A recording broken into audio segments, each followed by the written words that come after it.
Hello students, welcome to e-learning platform from Mechanical Engineering Department. I am Mr. B.B. Patil going to teach you Renewable Energy Technologies subject in this semester, and the subject code is 22661. Today we will start with our unit number 3rd, that is wind energy systems. Okay, wind energy systems, and it mainly includes types of wind energy systems, then small horizontal axis wind turbines, then small vertical axis wind turbines, and finally large horizontal axis wind turbines. Okay, तर आता आपण unit number 3 बघतोय wind energy system, आणि त्याच्यामध्ये हे इतके सगळे points include आहेत. आता आपण वन बाय वन बघणार आहोत.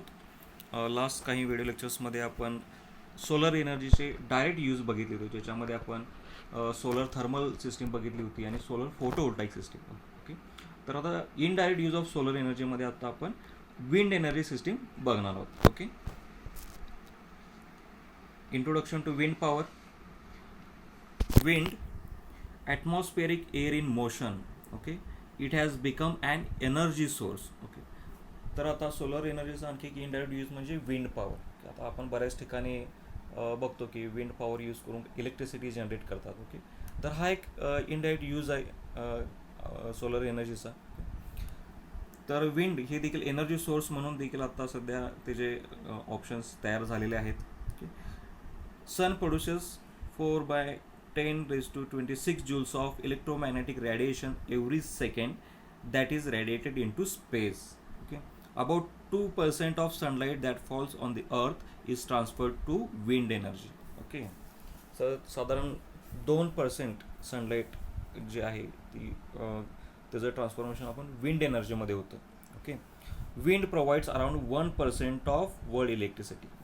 आता विंड एनर्जी थ्रू जी इलेक्ट्रिसिटी जनरेट होते त्याचं फारसं पर्सेंटेज नाही आहे, तरी पण 1% वर्ल्ड इलेक्ट्रिसिटीच्या हे विंड पॉवरने इलेक्ट्रिसिटी जनरेट करतात. Okay, then wind energy is indirect form of solar energy. तर विंड एनर्जी काय आहे, हा डायरेक्ट फॉर्म नाही आहे. डायरेक्ट फॉर्ममध्ये आता आपण जे ॲप्लिकेशन बघितले किंवा जे यूज बघितले ते काय होते, सोलर थर्मल आणि सोलर फोटोवोल्टाईक हे दोन काय आहेत, सोलर एनर्जीचे डायरेक्ट यूज आहेत. इनडायरेक्टमध्ये विंड पॉवर आहे, तुमचं बायोमास एनर्जी आहे, टायडल एनर्जी आहे. ओके, तर हे सगळे इनडायरेक्ट यूजमध्ये येतात. त्यामध्ये आता आपण विंड पॉवर बघतोय. Wind energy is an indirect form of solar energy since wind is introduced cheaply by the uneven heating of earth crust by the sun. The conversion of this wind energy into electrical power can reduce the power deficit to a large extent. Okay, तर wind energy through जी electric power जी तयार होते ही बऱ्यापैकी जी आपली इलेक्ट्रिसिटीची गरज आहे ती थोड्याफार प्रमाणात आपण काय करतो त्याच्यामधून ती पूर्ण करून घेतो. In contrast to direct solar radiation, the non-conventional form of wind energy can be available continuously in selected wind locations. However, the extent of power generation can vary due to variable wind velocities. Okay, हे word लक्षात ठेवा, variable wind velocities during the days, place to place and season to season. तर हे power generation बऱ्याच ठिकाणी vary होऊ शकते, place to place असेल किंवा आपले ड्युरिंग डेज असेल किंवा सीझन टू सीझन असेल. तर विंड एनर्जीचा हा एक लिमिटेशन किंवा ड्रॉबॅक म्हणता येईल की आपलं जी पॉवर जनरेशन ही कंटिन्युअस नाही होत, त्याच्यामध्ये व्हेरिएशन येऊ शकतात. ओके, तर साधारण विंड फॉर्मेशन बघायचं होतं. ही कंटिन्युअस काय फ्लो आहे, जसं की आपण म्हटलं की काय विंड म्हणजे काय आहे, ॲटमॉस्फिअरिक एअर इन मोशन. तर साधारण बघा, हीट रायजेस फ्रॉम अर्थ रायजेस. ओके, तर ते त्याचा flow of air through air condensation through परत ते तुमच्या सी सरफेसवरून परत ते काय होणार आहे, फ्लो ऑफ एअर. म्हणजे साधारण हे असं काय सर्कल आहे बघा, आणि ही एअर इन मोशन, ह्याच्यामुळेच काय होतं आपलं विंड फॉर्मेशन. ओके, त्यानंतर आपण ॲडव्हान्टेज बघूया.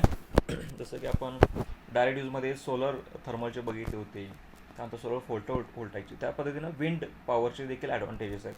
आणि विंड हे कसं आहे, सोर्स एनर्जीचा कसं आहे, एकदम फ्रीली अवेलेबल आहे, आणि तो कसा आहे एकदम लेस कॉस्टली. म्हणजे त्याच्यामध्ये म्हणजे फारसं असं काहीच त्याच्यामध्ये खर्च नसल्यामुळं कसं आहे तो इकॉनॉमिकल म्हणजे एक चांगला पर्याय आहे. तर advantages, it is available free. सगळ्यात महत्त्वाचा ॲडव्हान्टेज बघा, it is available free and is inexhaustible. Okay. त्यानंतर second most important, it is clean and non polluting. Okay. तर हा जो आणखी विंड पॉवर आहे ती कशी आहे, एकदम क्लीन आणि नॉन पोल्युटिंग आहे. Then have low maintenance cost. पर त्याचं मेंटेनन्स कॉस्ट पण खूप कमी आहे. Has low cost of power generation about ₹2.25 per kilowatt hour. तर विंड पॉवरचे हे ॲडव्हान्टेजेस आहेत. त्याची कॉस्ट ऑफ पॉवर जनरेशन देखील कमी आहे. ओके. तर साधारण हे ॲडव्हान्टेज आहेत. त्याच पद्धतीचे काही लिमिटेशन्स देखील आहेत किंवा डिसॲडव्हान्टेजेस. आता सगळ्यात महत्त्वाचा म्हणजे हाय कॅपिटल कॉस्ट. ओके. तर wind power generation through wind energy, तर ह्याचा जो सेटअप असतो तो खूप महाग असतो. तर त्याची ही जी इनिशियल कॉस्ट आहे किंवा कॅपिटल कॉस्ट ही कशी हायर आहे. Availability of wind energy is fluctuating. जसं की आधी आपण सांगितलेलं आहे की विंड पॉवरचे जी कंटिन्युअस फ्लो राहत नाही, तो कसा कमी जास्त होत राहतो.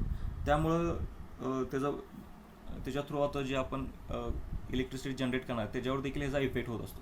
त्यामुळे हे जे फ्लक्च्युएशन हे देखील बऱ्याच वेळेला इफेक्ट करतं.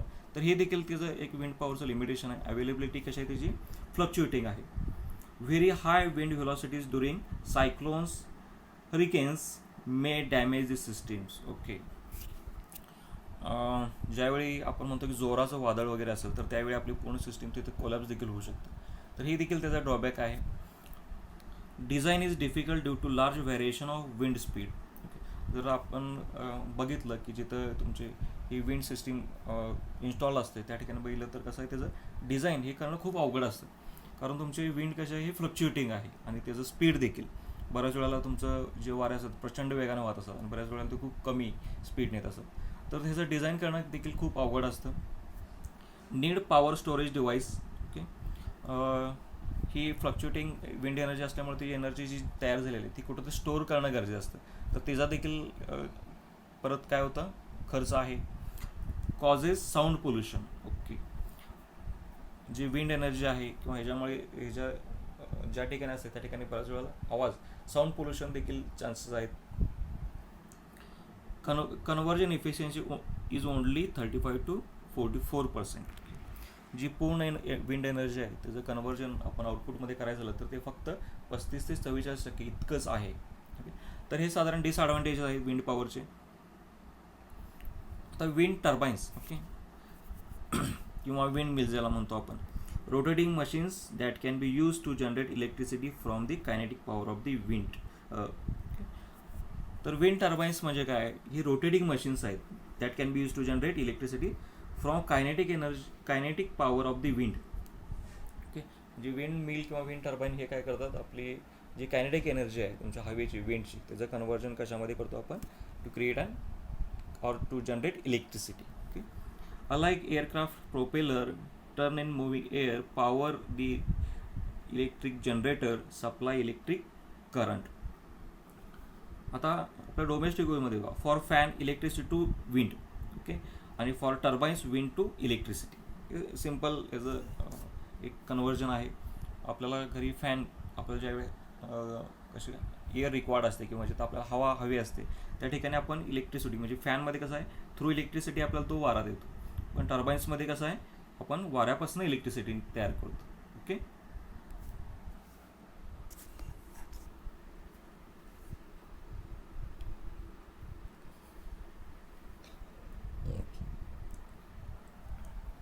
The next, wind rotates the turbine blades, spins a shaft connected to a generator, and the spinning of the shaft in the generator makes electricity. Okay. तर टर्बाईन्सचं आपण पुढं त्याचं कन्स्ट्रक्शन बघणारच आहे. पण त्याच्यामध्ये काय असतं, जे टर्बाईन ब्लेड्स आहेत ते काय करतात ज्यावेळी फिरायला लागतात की त्याच्याबरोबर आपला शाफ्ट जो असतो तो कशाला कनेक्टेड असतो, जनरेटरला, तर तो देखील फिरायला लागतो. आणि ज्यावेळी तुमचं शाफ्ट एक ठराविक स्पीडला जोरात फिरायला लागतो तर त्याच्या थ्रू आपण काय करतो, इलेक्ट्रिसिटी जनरेट करतो. Okay. Electricity depends on number of blades in wind mill. Okay. तर जी विंड मिल थ्रू इलेक्ट्रिसिटी तयार होणार ही बऱ्याच वेळा कशावर डिपेंड असते, तुमचे नंबर ऑफ ब्लेड्स किती यूज केले याच्यावरती. Okay, so this is wind turbines. तर हे इंट्रोडक्शन होतं. आपण नेक्स्ट व्हिडिओ लेक्चरमध्ये नेक्स्ट पॉईंट बघणार आहोत. So we will stop here. Thank you.